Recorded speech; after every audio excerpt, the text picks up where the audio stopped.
You know what's funny about a will? Everybody thinks it's about dying. It's not. A will is the last thing you ever say to the people you love. And most people fill it with the wrong stuff. I've buried 2 wives. I've watched friends die with wills thicker than a phone book, full of instructions about who gets the china and who gets the dining table. And their kids are standing at the funeral, not crying about the china. They're crying because Pop never said what mattered. So here's what I'm going to tell you, and I want you to listen close, because this isn't legal advice. I'm a shoemaker, not a lawyer. This is life advice. These are 8 things you should never, ever put in your will, because if you're saving them for your will, you already waited too long. Number 1, apologies. Do not put an apology in your will. You hear me? Do not die with "I'm sorry" still in your mouth. My friend Carmine Aiello, we grew up together on 18th Avenue in Bensonhurst. Carmine had a falling out with his brother Dominic over a car, a 1961 Chevrolet Impala, burgundy, beautiful thing. Their father left it to both of them, but there was only one car and 2 sons, and they fought about it and stopped speaking. That was 1974. 50 years. 50 years over a car that ended up rusting in a garage in Staten Island. Carmine put in his will, "To my brother Dominic, I leave the Impala and my deepest regret that I let pride keep us apart." You know when Dominic read that? At the lawyer's office. Carmine was already in the ground, 3 days in the ground, and Dominic, 78 years old, tough as a brick, sat in that leather chair and wept like a child. Not because he got the car, because he got the apology 50 years too late. Now here's what I need you to hear. You've got someone right now, today, you owe an apology to. Maybe it's not 50 years. Maybe it's 5 months. Maybe it's 5 days. Doesn't matter. The longer you hold it, the heavier it gets. And the thing about apologies is they don't age well. An apology today is a gift. An apology from the grave is a punishment. Pick up your phone. Not tomorrow, today. You don't even have to make it a big speech. Just say, "Hey, I've been thinking, and I'm sorry about what happened." That's it. 9 words. You can say 9 words. Carmine couldn't, and he was one of the toughest guys I ever knew. Tough doesn't help you when you're dead. And look, I'm not standing here like a saint. There was a stretch, years ago, when my son Enzo didn't speak to me. 2 years of silence. And every day of those 2 years, I wanted to call him and say things that would have made it worse, because I was angry. I was right, I thought. But being right and being alone, That's a lousy combination. I wrote him a letter instead. Took me 11 drafts. 11.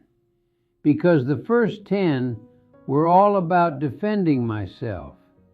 And the 11th was the first one that was actually about him. That's when it worked. The apology that works is the one that isn't about you. Number 2, explanations for why you loved one kid more than another. Oh, you think I'm joking. I'm not joking. You know how many wills I've heard about, secondhand, from my customers over the years? People sitting in my shop getting their shoes fixed, telling me things they'd never tell their priest. How many wills had some version of, "To my eldest son I leave the house, because he always understood me better"? You just put a bomb in your family, a bomb with a delayed fuse. Every kid knows. They know. You think you're hiding it, and you're not. The kid who gets less, they already suspected. Now you confirmed it, in writing, with a notary stamp. Congratulations, you just turned your death into evidence. Here's the thing, and I say this to you if you're a parent. If you love your kids differently, and you do, everyone does, it's not a sin. Your job is to make sure each one feels like they got enough. Not equal, enough. My daughter Lucia and my son Enzo, God bless them both, they're different people. Lucia's warm like bread right out of the oven. Enzo's more like his old man. Takes a while to heat up, but then he burns hot. I loved them both with everything I had, but I showed it different ways. With Lucia I talked. With Enzo I worked beside him, quiet, side by side. He didn't need words, he needed presence. If you're sitting here thinking, my kids know I love them, do they? When's the last time you made sure? Not assumed, made sure.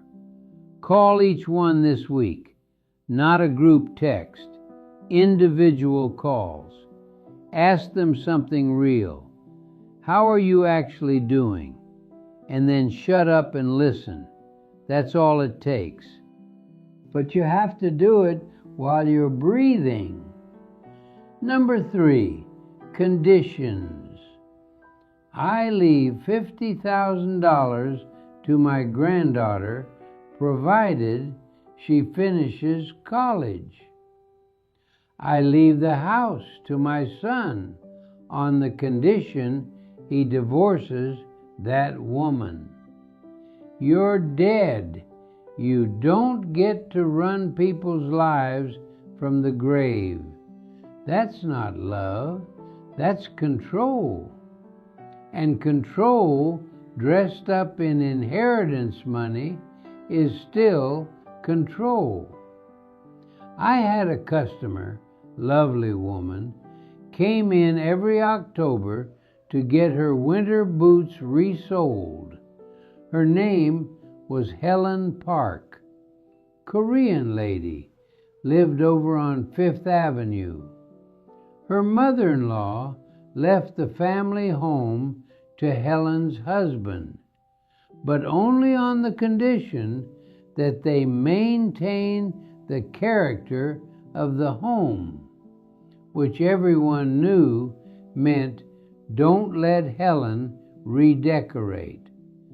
Don't let the Korean daughter-in-law change the curtains. 35 years of marriage, and the dead woman was still running the living room from the cemetery. You want to know what your money should say when you're gone? It should say, I trusted you. I believed in you. Here, take this and build something I can't even imagine because I'm not there to see it. And listen, I understand the impulse. You want to protect people. You want to make sure they don't blow it. But here's what I've learned in 106 years on this earth. You cannot protect anyone from being human. Your grandkid might drop out of college and start a business that changes the world. Your son might stay married to that woman and be happier than you ever were. You don't know. You think you know, but you don't. Let go. Let go while you're alive, and definitely let go when you're dead. If there's someone in your life right now that you're trying to control, with money, with guilt, with silence, with conditions, stop. Today, take your hands off the steering wheel of their life. It was never your car. Number 4, your version of the family history. Oh, this one I feel in my chest. Don't put a letter in your will telling everyone the real story of what happened in 1987 or whenever. Don't use your death as the moment you finally set the record straight. Because here's the truth. Your version is just that, your version. Everyone in the story has their own version, and none of them are wrong, and none of them are completely right. I've lived long enough to realize that memory is a liar, a beautiful liar, but a liar. I remember things about my first wife, Anna Maria. I remember the yellow dress she was wearing the day she died. I'm sure of it. My daughter Lucia told me once gently, "Papa, Mama's dress that day was blue. I saw it in the photograph." And she showed me the photograph, and it was blue. But in my mind, it's yellow. It will always be yellow, because that's how grief paints things. So don't leave behind some manifesto about how Uncle Tony really stole from the family, or how your sister was the one who started the fight at Christmas 1983. You're leaving a story with no chance for rebuttal. That's not justice. That's a monologue. If there's a story that needs telling, tell it now. Sit down at the kitchen table with the people involved. Bring some coffee, maybe some wine, and hash it out like adults. It'll be messy. It'll be loud. That's fine. At least everyone gets to talk. At least it's a conversation and not a verdict. Number 5, guilt. Don't you dare leave a letter that says, "I hope you realize now what you put me through."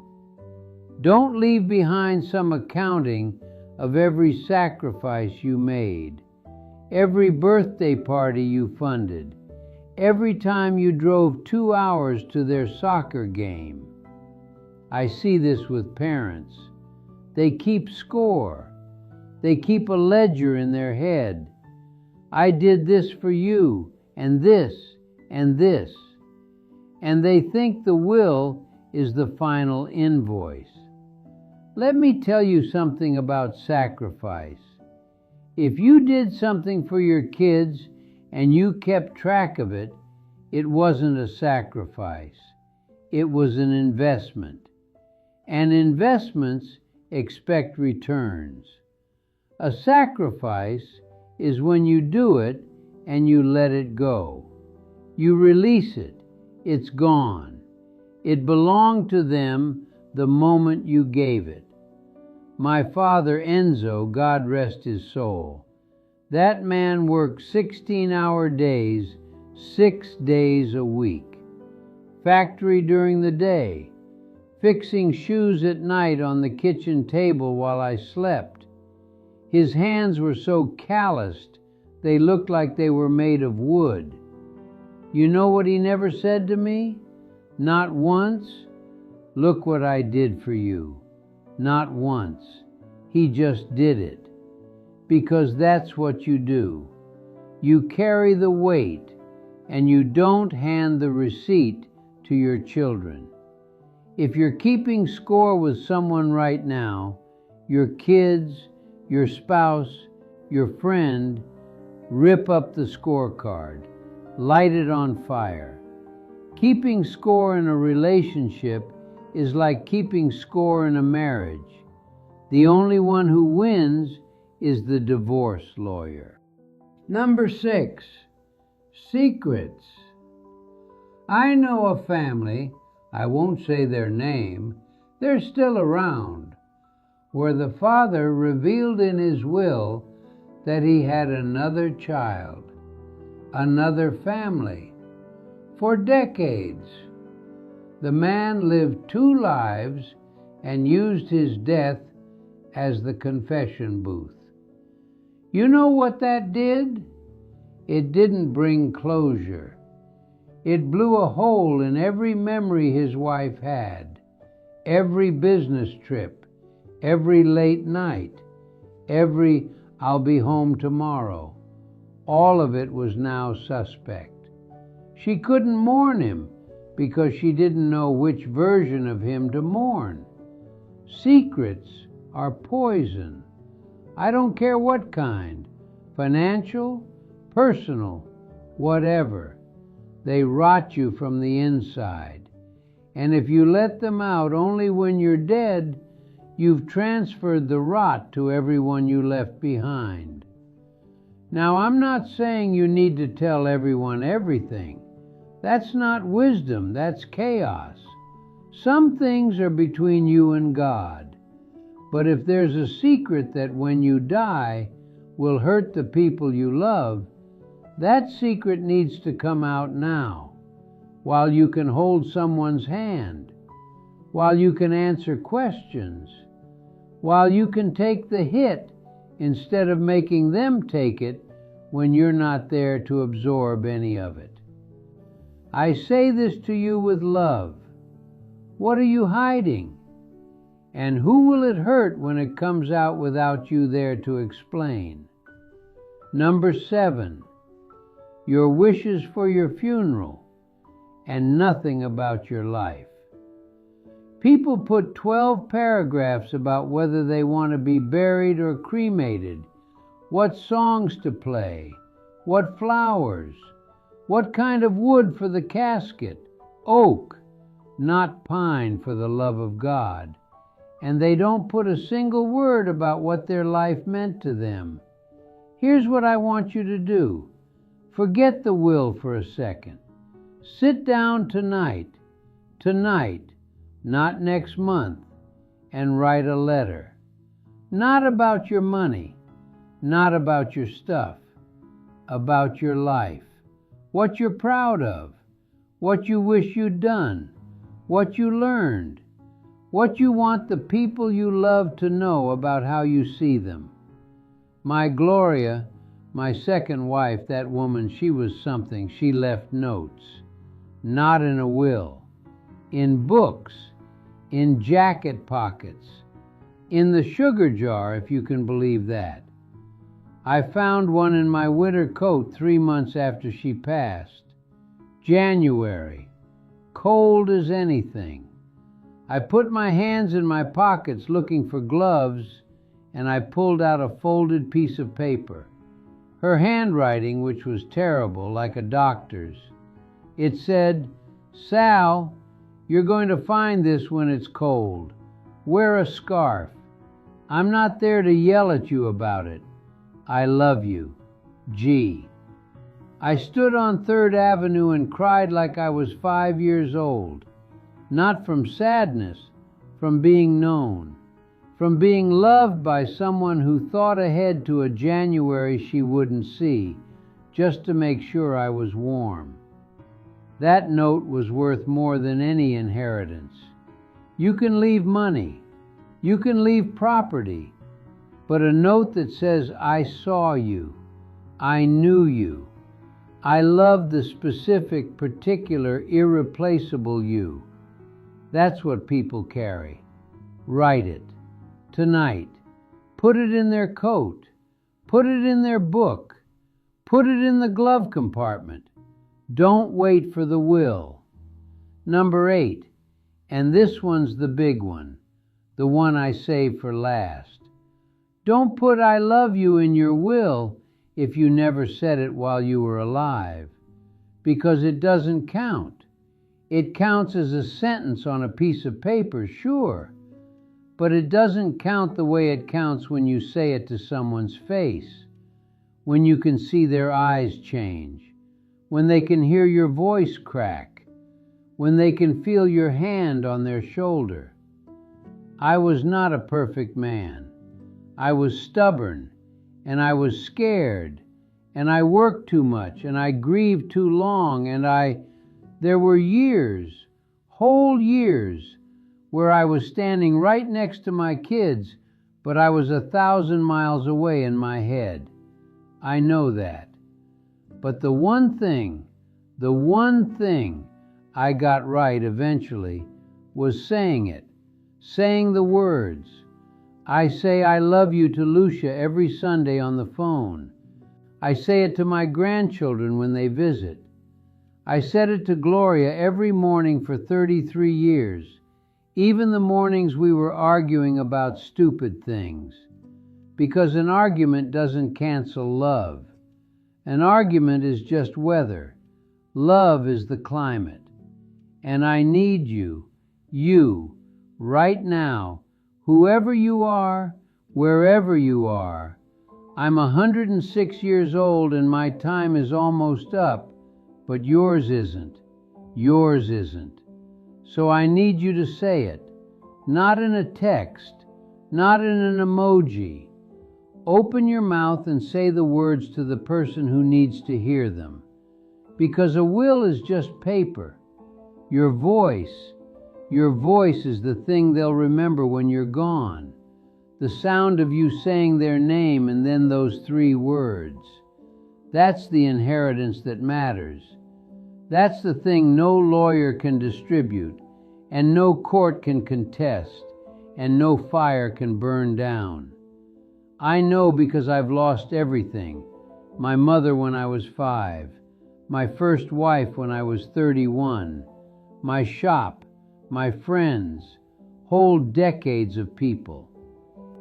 And what I kept, what I still have, what I carry with me every single morning when I get up and make my coffee in the same pot I've had for almost 100 years. It's voices. My mother's voice teaching me to tie my shoes, Anna Maria singing, Gloria humming in the kitchen, my father's hands on mine, guiding the needle through leather, not saying a word, but the silence was a kind of love too. Don't save the important stuff for the will. The will is for the stuff. The stuff is for now. Go, call them, tell them, today. And if you're sitting there thinking, they already know how I feel, they don't. Not enough. Never enough. Say it again. Say it one more time. What's it going to cost you? 30 seconds? Your pride? I'm 106. I've got maybe a year left, maybe a month, maybe tomorrow's the day. and I am telling you with everything I have. The only thing I've never regretted saying is, I love you. Not once. Every single other thing, the arguments, the business decisions, the words I said in anger, I regret plenty of those. But I love you? Never. Not once in 106 years. So don't put it in your will. Put it in the air between you and the person who needs to hear it. Right now, while your mouth still works, while their ears still work, while there's still time. Because there is. Right now, there's still time. But I promise you this, someday there won't be.